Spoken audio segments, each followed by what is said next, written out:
Now, on the front page of First Newspaper this morning, very interesting story there. We can see a photograph. This is a conversation we'll be talking about much later today. Guilty of contempt. Judge orders IGP to arrest, hand over EFCC chairman to prison. After convicting him for disobeying court, committing him to Kuje Correctional Center, judge rules anti-graft agency's boss flouted court order to return 40 million naira Range Rover Supercharged SUV to applicants since 2018. Bauer speaks on judgment, says have appealed. We'll be looking at this shortly. Finally, U.S. court jails hush puppy 11 years. First News is just giving us gist of corruption and sentencing. 2 siblings set ablaze by stepfather die. Wow, that's really sad. 2023 court directs INEC to react to fresh lawsuit seeking Tinubu's disqualification. COP27, Nigeria to get 95 million pounds as UK increases climate adaptation budget. We also have 2023, no governorship candidate for PDP in Zamfara, court rules. How Ogumonarch blinded me for dancing with Queen, says trader. Wow. Blinded me for dancing with the Queen? Okay. Moving on, we have autumn free to choose who to support, and this is according to Atiku. It's not late for Igbo to reflect on reality of Tinubu's presidency, says Namani.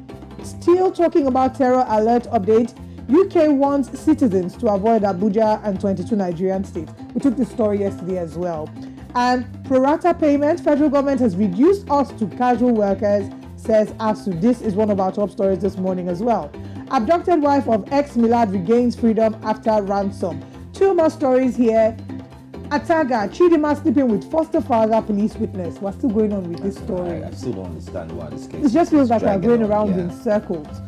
And the final story, scarcity. Fuel can't sell below 200 naira per litre, says marketers. I'm sure Joe is very excited because this morning, the good news is he has a full tank.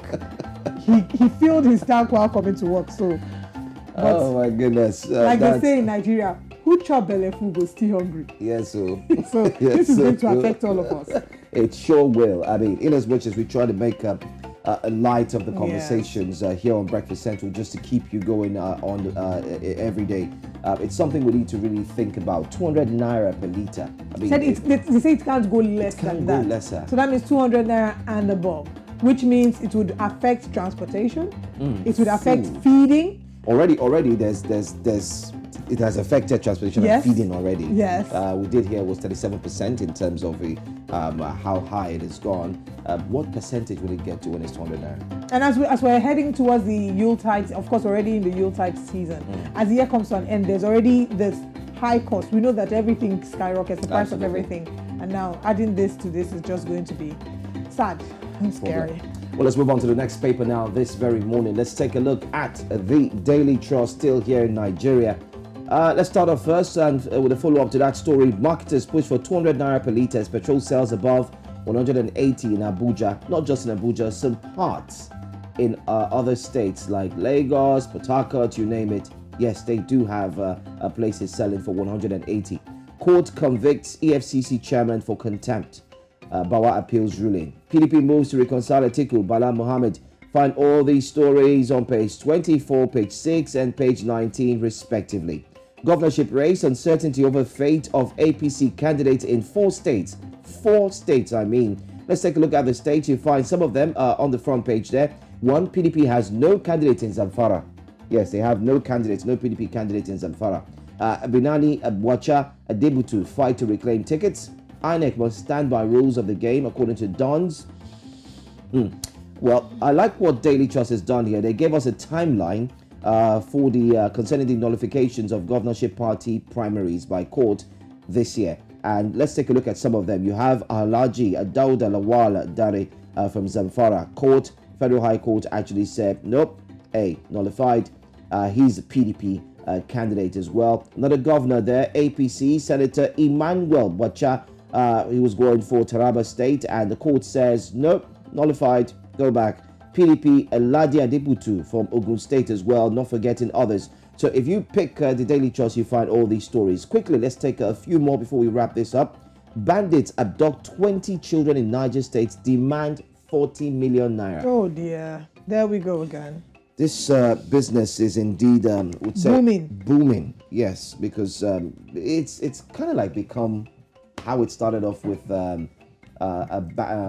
insurgency, you know, terrorist bomb explosions. But have you noticed something that nobody's really talking about? Tell me. The explosions have reduced. Well, yes, they have. Yes, they have. The explosions have reduced. I recall every morning when we come to read the papers, be it here or radio and all that, you hear, oh, a bomb explosion here kills 350, bomb explosion there kills. So it's much more like they've exchanged the explosions for you know what? I think there's more money in kidnapping, and the ring is extending. Last week we also heard that the ring has extended to other African countries such as Liberia, where you might be kidnapped here and taken down there, which is very scary, I must say. Very, very. I'll stop there. I think that's all we can take for Daily Trust. All right, now let's head over to Tanzania. Let's see what's happening on the front page of the Citizen newspaper. The big story says the next step after tragic plane crash. We talked about this, Joe, yesterday, and I remember asking the doctor what compensation plans were available for the families of the victims. And now reports have come that compensation and an investigation into the Precision Air tragedy are some of the issues to follow, with aviation experts saying relatives of the people killed in the crash could potentially receive about 300 million shillings for each fatality. And we also have, still on the front page, Court Digest verdict, PPA nullifies 7.5 billion shillings ferry tender. And we have Simba Queens I final of CAF League today in the world of football. How to restore pre-pandemic growth, says MPs. That story on page 3. NEMC sends experts to assess dam breach at Diamond Mine. And final story, Samia, renewable energy way forward. President Samia Suluhu Hassania said yesterday that renewable energy was key to boosting the availability of electricity in sub-Saharan Africa without adversely affecting the climate. And these are some of the conversations that we are having, not just in Tanzania, it's a worldwide conversation. How can we reduce carbon emissions? How can we contribute to preventing the world from getting into the place where it's a downward spiral from then on? We're hoping that these are some of the questions that will be answered in Egypt by our leaders, and same will be communicated to citizens of our different countries.